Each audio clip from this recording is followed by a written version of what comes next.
Acara ini didukung oleh Desa Pay, cashless-nya kerabat desa Indonesia. Kemudian lembaga keagamaan, ya,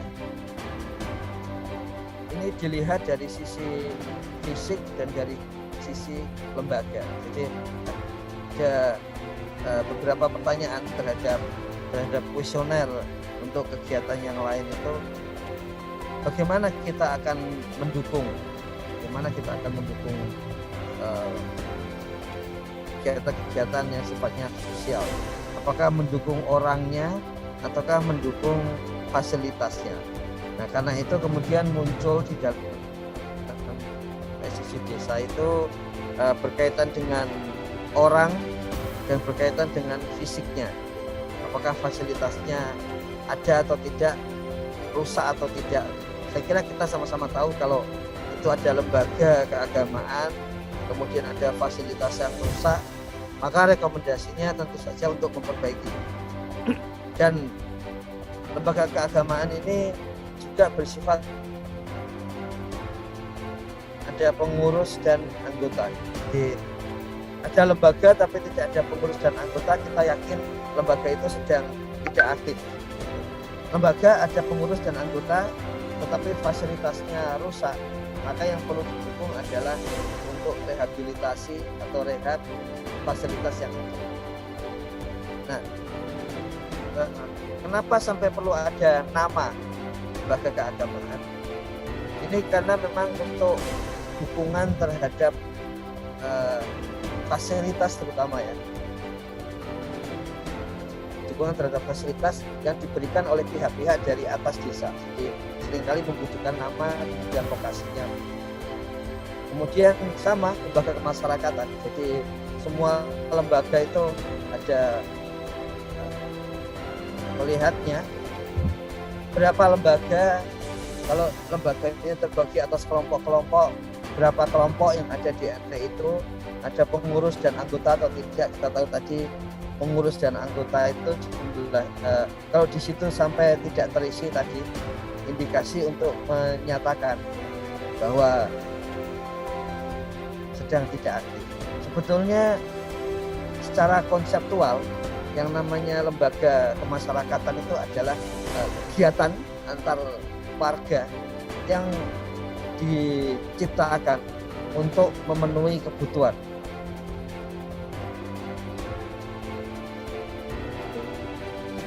Jadi kalau sampai munculnya di dalam RT itu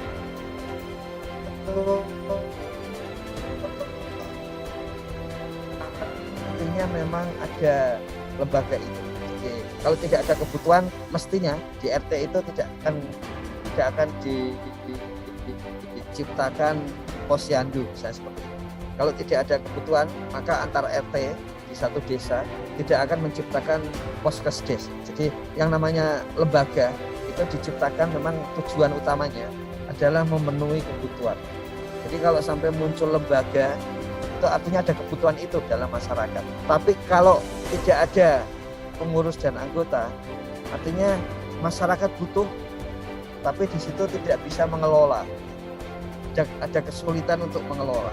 Jadi ada lembaga menunjukkan kebutuhan, tidak ada pengurus dan anggota, itu mengindikasikan memang ada problem dalam pengelolaan. Kemudian fasilitas yang rusak itu menunjukkan ada problem berkaitan dengan fisik, berkaitan dengan fisik atau fasilitas bagi lembaga. Kalau secara konseptual, lembaga itu kebutuhan yang dicari manusia dengan cara saling hubungan antar manusia. Itu kalau hewan disebut insting, kalau kita menggunakan sebagai lembaga itu. Dan lembaga itu selalu membutuhkan alat, instrumen. Dan instrumen dari lembaga itu adalah fasilitas. Nah, ketika fasilitasnya rusak, maka pemenuhan lembaga menjadi sulit juga. Kira-kira logikanya seperti itu. Dan kemudian rekomendasinya apakah perlu penguatan aspek sosialnya karena tidak ada pengurus dan anggota, atau rekomendasi untuk rehab fasilitas karena fasilitas yang ada itu rusak seperti itu, atau apalagi tanpa fasilitas. Karena kalau tanpa fasilitas ya lembaganya tidak akan jalan. Nah, kemudian keamanan. Mengapa keamanan menjadi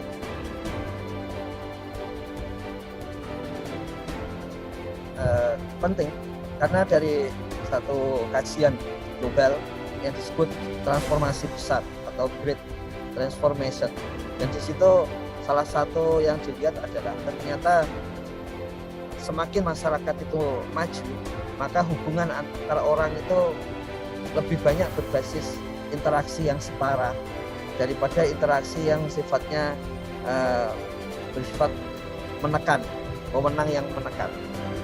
Dan interaksinya itu lebih banyak kerjasama daripada interaksi yang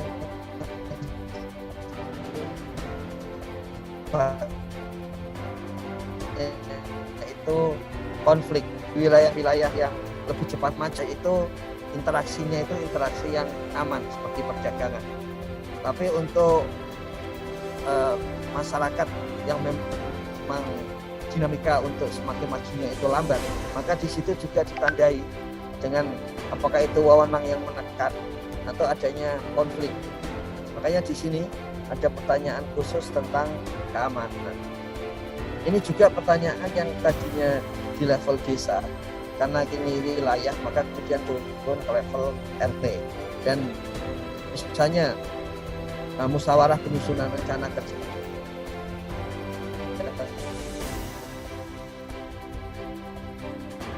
pemerintahan desa menjadi lebih dan mana yang tidak aman. Dan RT yang tidak aman tentu saja rekomendasinya adalah kegiatan keamanan itu diletakkan di RT tersebut karena memang tidak aman. Nah, beberapa penyebab utama ketidakamanan, perkelahian massal, perkelahian yang sifatnya lebih dari 2 orang itu secara konseptual itu ini adalah dulu ada kajian-kajian dari para antropolog yang ada di desa sejak tahun 60-an gitu.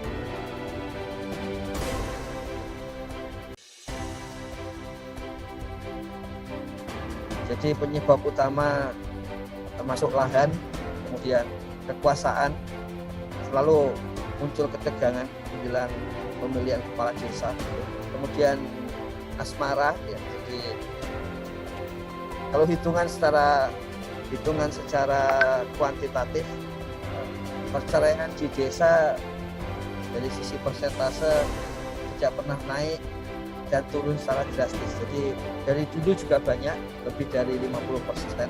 Sekarang juga sama. Dan ini sering jadi permasalahan di desa menurut para antropolog sejak lama. Kemudian ideologi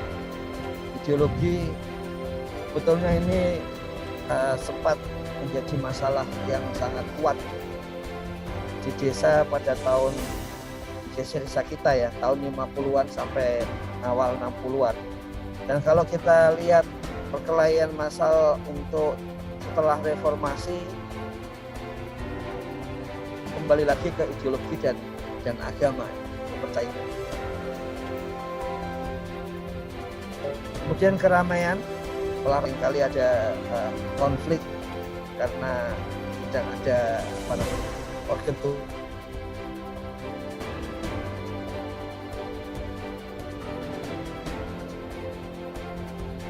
Ketidakpuasan atas berbagai layanan, kejadian, jumlah luka dan tewas. Kemudian apakah ada penyelesaian dan siap menjadi pendamping. Jadi kejadian, maka sudah pasti di situ akan ada pertanyaan lebih lanjut, apakah ada penyelesaian atau tidak.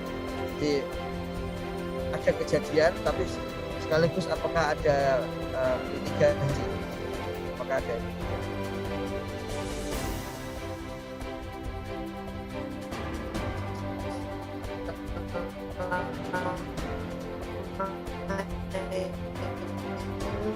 ini jumlah konflik di data lain di level desa itu desa yang ada dalam edisi desa ke-18. Salah satu indikatornya itu apakah jika terjadi konflik yang menjadi pendamainya itu apakah tokoh masyarakat dan tokoh agama atau bukan. Kalau secara nasional dari data di tempat lain itu saat ini justru bukan itu.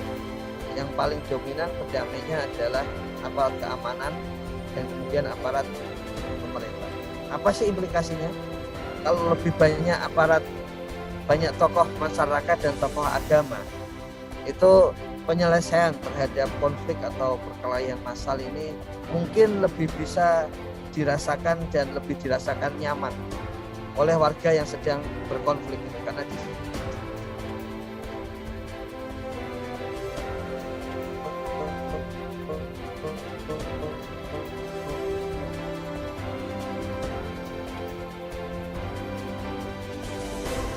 ada aspek budaya dan aspek konseptual. Aparat keamanan misalnya bersifat memaksa. Tokoh masyarakat dan tokoh agama itu tidak bisa sepenuhnya memaksa. Jadi sebetulnya gunanya seperti itu. Kalau sampai ada konflik atau perkelahian massal, maka rekomendasinya tentu saja harus ada mitigasi gitu. Tapi kalau sampai ada mitigasi, dicek siapa yang melakukan mitigasi. Kalau melakukan mitigasi, maka dicek apakah itu adat dan agama atau di luar itu. Karena kalau bukan adat dan agama, ada kemungkinan gitu. Sifatnya itu sangat memaksa. Kemudian di sini adalah perkelahian antar kelompok masyarakat, antar desa dengan aparat keamanan.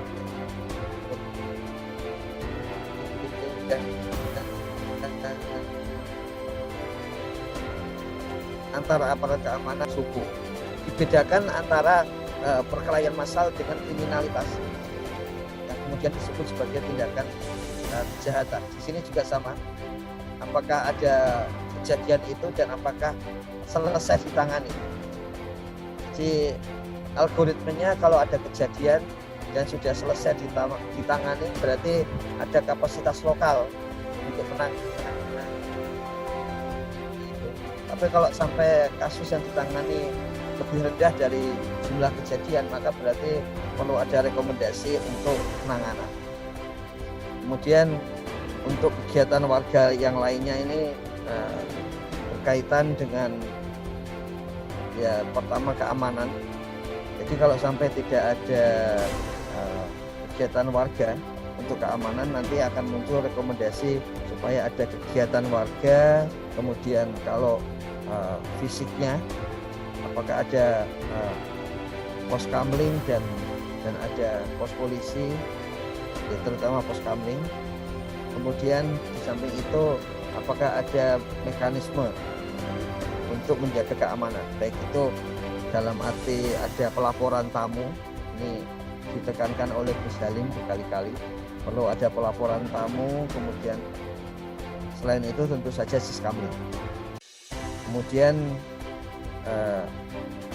ini bunuh diri, kemudian tempat untuk berkumpul anak jalanan, ini persoalan-persoalan yang kalau di Kementerian Sosial dianggap sebagai persoalan sosial. Jadi bunuh diri, anjal, anak jalanan, kemudian tempat mangkal gelandangan atau pengemis, serta pekerja seks komersial. Ini menarik, ini ada kuesioner tentang desa yang fokus dari bunuh diri dan pekerja seks komersial ini fokusnya berbeda-beda, sehingga rekomendasi penanganannya berbeda. Pernah masuk di aspek kriminal, pernah masuk di aspek masalah sosial, pernah masuk di aspek hiburan. Jadi itu membuat rekomendasinya berbeda. Kalau rekomendasi di kriminal, maka yang menangani adalah aparat keamanan. Ketika di hiburan, yang menangani adalah pajak lokal supaya bisa memajaki. Ketika itu masuk di masalah sosial, maka yang menangani terutama adalah lembaga-lembaga masyarakat yang ada. Saya kira seperti itu, Gus Koco, kerabat desa.